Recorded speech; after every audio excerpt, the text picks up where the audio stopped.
This is the Parrot MKi 9200. That's a little control that's normally on your dashboard, stuck in a convenient place within hand's reach. In order to sync your iPhone, press the center button, turn it to settings, click Bluetooth, connect phone, and iPhone Bluetooth on.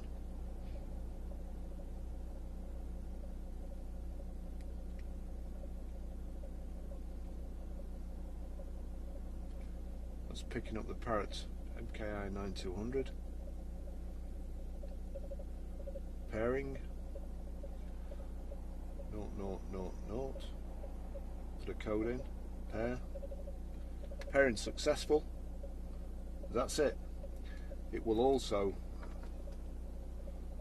play your iTunes music through.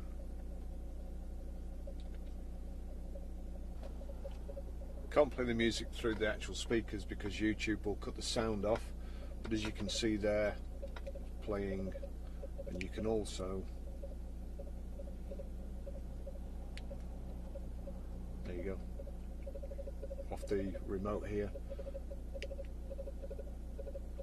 click to the next one, back, fast forward, and so on. All works through the Parrot kit. It's a great kit, really easy to use. I do recommend it. I have one myself.